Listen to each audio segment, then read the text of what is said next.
Poet Marie Howe wrote this following the experience of caring for her brother before he died at age 28. It's called The Gate. I had no idea that the gate I would step through to finally enter this world would be the space my brother's body made.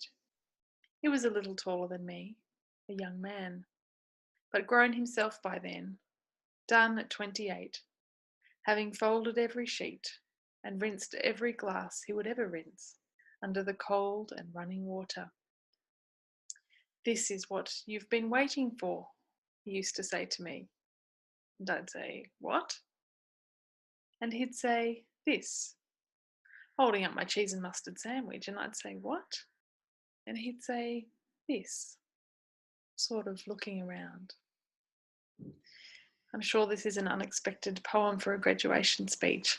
Allow me to attempt to explain how my ponderings on this poem resonate with my experience of being a student at NIODA. In the poem, juxtaposed in the devastating scene of impending death, is the honouring of this. This is not listed on the graduate attributes or profiled on NIODA's website, yet I believe it is woven throughout, or perhaps the bedrock upon which everything else rests. It is something that this course has embedded and grown in me. This is the acknowledgement of the rich, present moment, authentic human experience. This is the honouring of the now, noticing surroundings, paying attention, real attention, to the lived experience above and below the level of consciousness. When my daughter is practicing piano, I say to her, "Pay attention so you can learn." But my course has encouraged me to learn so I can pay attention. I have a hunch that knowing more about the this and being attentive to the this is what makes us more effective leaders and managers than we were 3 years ago. "This is what you've been waiting for," he used to say to me. And I'd say, "What?" And he'd say, "This," holding up my cheese and mustard sandwich. And I'd say, "What?" And he'd say, "This," sort of looking around. What we have been learning about and being formed in is delightfully ordinary. The context of our experiences and of our learning is played out in the cheese and mustard sandwichness of the world of work, of the places where we spend so many hours each week, of the offices and virtual meeting rooms and desks we commute to day after day after day. Groups of people talking, listening, emailing, writing, penning plans, writing reports, proposing changes, creating, designing, problem solving, achieving goals, getting stuff done. We've learnt about the ever-present, timeless, culture-soaked dynamics of people.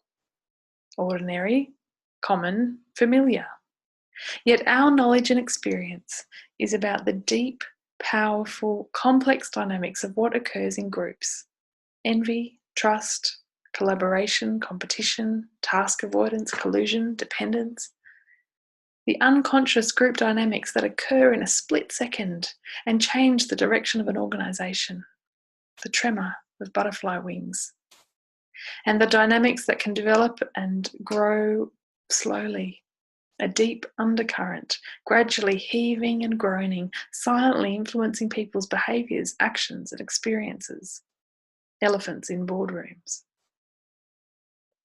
"This is what you've been waiting for," he used to say to me. And I'd say, "What?" Oh, how many times we have expressed what over the last 3 years. What was found in the confusion of small study group sessions and in question marks scribbled in margins of complex readings. What was communicated between us in eye contact at a group relations conference or in phone calls and late nights before essays were due. What was exasperatingly murmured or shouted in our home offices as we wrestled with unfamiliar and complex ideas. What was sighed as we left a consulting interview, filled up with data, wondering how we would ever untangle it and make sense of it all. But true to the ideals of an authentic educational experiences, and in the passing of time and very hard work, the whats lost their frequency and their potency. Tight-fisted anxiety morphed into open-handed silence, enabling more confident and comfortable pondering and thought-making. What moved over and made room for other expressions. Ah, aha, I think I get it. I know. And I know that I know. And in knowing that I know there are also alternative possibilities. This is what you've been waiting for, he used to say to me. This is what I reckon our teachers were looking for and listening for in pre-enrollment interviews. A hint or a whiff of knowing. Intuition. A hungry desire to grow that part of us which feels when something's not right or there's something different or something more. Perhaps unconsciously and deeply we've already known some of this stuff. As Bolus would say, our unthought known. Awareness of what has always been there, yet has not been able to be thought about and made sense of yet. What we have been waiting for in us. I anticipate, based on the evidence of the last 3 years, that fleeting micro-experiences will occur again and again. That this is what you've been waiting for moments will happen. Maybe when we notice our somatic experiences during a conference and consider what they might mean. Or we facilitate a reflective time at the end of a meeting and we hold the silence and hold it and hold it and hold it long enough for a sigh or a shift in the seat or a comment of vulnerability and honesty that changes the trajectory of the meeting.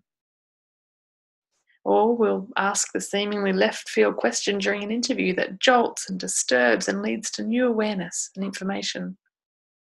We'll listen for metaphors. We'll keep crayons in our desk drawers. We'll pay attention to our dreams. We'll raise our eyes from squinting at an organisational problem to standing back and seeing the broad view, the historical view, the political view, the gendered view, the cultural view, the whole system. And we'll also lean in towards the problem. We'll look down at the black, dark water surrounding it. And with a combination of cautious wisdom, courage, and humility, we'll feel what's below the surface. We'll feel it with our eyes and our ears and our emotion and our intellect. We'll draw on the understanding and the theoretical understanding of Bion and Benjamin, of Hoggart and Hirschhorn, of Long, Newton, Nossel and Harding, and of my colleagues Olver, Grace, Lee and Pearce. Then we'll revisit that problem with a new perspective, raise what was hidden below the surface, allowing for creativity and new solutions. This is what we've been waiting for. This is what you've been waiting for, he used to say to me. And I'd say, what? And he'd say this, sort of looking around. My final comment is about this, out there on the streets of Melbourne, an ordinary Tuesday night. But what's happening in here? Extraordinary. Let's, my friends, hold this. Let's honour it, celebrate it. The investment, hours, hard work, sacrifices, pain points, and the fun, the laughter, the joy of learning, the friendships, the opportunities. This. Sort of looking around, we see others who are here with us.